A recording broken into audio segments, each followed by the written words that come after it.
अस्सलामु अलैकुम वरहमतुल्लाहि वबरकातुहू। बिस्मिल्लाहिर्रहमानिर्रहीम। नहमदुहू व नुसल्ली अला रसूलिहिल करीम।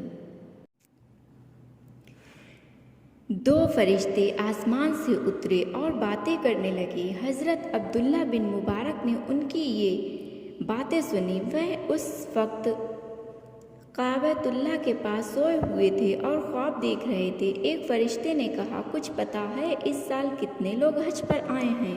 फरिश्तों का इल्म महदूद होता है। जो बात उन्हें बता दी गई, इससे ज़्यादा ना वह जानते हैं ना सोच सकते हैं। दूसरे फरिश्ते को तादाद मालूम थी। उसने कहा, 6 लाख अल्लाह के बंदे इस बार हज को आए हैं।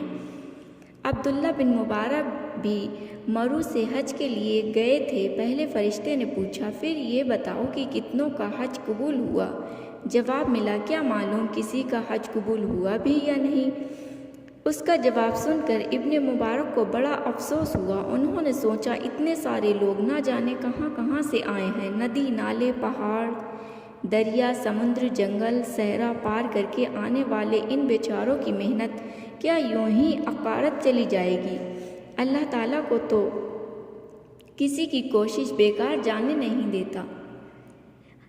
अभी वह यह सोच ही पाए थे कि ख्वाब में उन्होंने सुना कि दूसरे फरिश्ते ने कहा, दमिश्क में एक मोची है, उसका नाम है अली बिन मुफिक। वह हज को नहीं आ सका, लेकिन बारगाहे रब्बुल इज़्ज़त में उसकी नीयत कबूल हो चुकी है।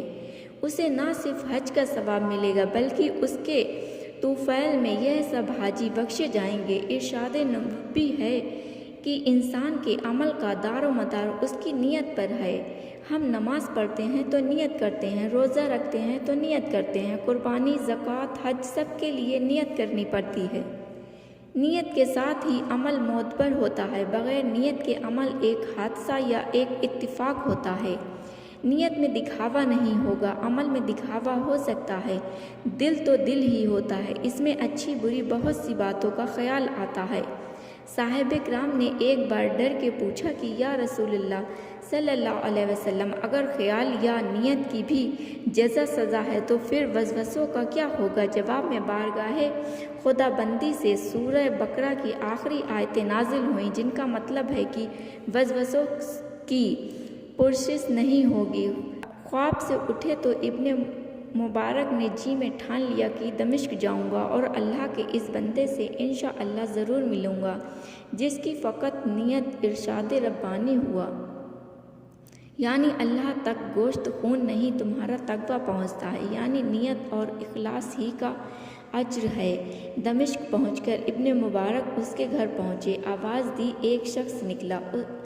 उससे पूछा, आपका नाम? जवाब मिला, अली बिन अल मुफिक। इब्ने मुबारक ने पूछा, आप क्या काम करते हैं? जवाब मिला, मोची हूँ। फिर उसने इब्ने मुबारक से उनका नाम पूछा। इब्ने मुबारक बड़ी नामवर इल्मी शख्सियत हैं। मुहद्दिसीन में उनका बड़ा मुकाम है। वह दिल के बहुत नेक और हाथ के बहुत खुले थे।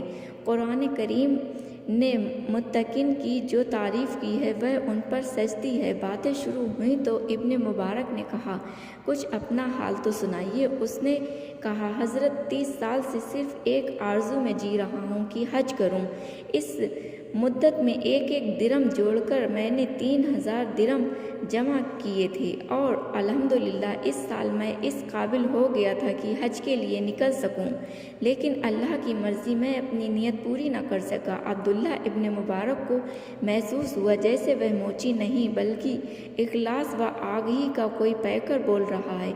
इस्लाम ने बढ़ाई अमारत में नहीं शराफत के पर्दे में रखी है। हज़रत अब्दुल्ला ने पूछा, कोई बात तो होगी कि आप निकल ना सके? जवाब मिला, हाँ, मैंने आपको बताया ना कि अल्लाह ताला की मर्ज़ी ना थी। इब्ने मुबारक ने जब बहुत ज़ोर देकर पूछा तो एहसान करके जतनाने से बचने वाले अल्लाह के उस नेक बंदे ने कहा, मेरा एक पड़ोसी है। एक दिन मैं उसके पास गया, वे लोग खाने को बैठने वाले थे। उसने मुझसे कहा, अफसोस मैं तुम्हें अपने साथ खाने में शरीक नहीं कर सकता। पिछले 3 रोज़ से मेरी बीवी और बच्चों का फाका था।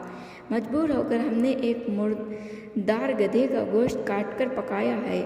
तुम इसे खा नहीं सकते, तुम्हारे लिए यह हराम है। अली बिन الموفق نے کہا، یہ سن کر میرا دل ایسا بھر آیا کہ کیا بیان کروں۔ میں فوراً اٹھا گھر گیا۔ وہ 3000 درہم جو میں نے حج کے لیے اٹھا کر رکھے تھے لا کر ان کے حوالے کیے۔ میں بھی فاقے کر کر کے رقم بچاتا تھا کہ اپنی آرزو پوری کروں، لیکن مجھے خیال آیا کہ اپنے پڑوسیوں کی زندگی بچانا بھی حج سے کم نہیں۔ ویسے میری آرزو ہے کہ دیار حبیب کی زیارت کروں۔ فرشتے نے جو کچھ کہا تھا اس کی حقیقت معلوم ہو گئی تو ابن مبارک سے رہا نہ گیا۔ انہوں نے حضرت علی بن الموفق کو اپنے خواب کی رودات سنائی۔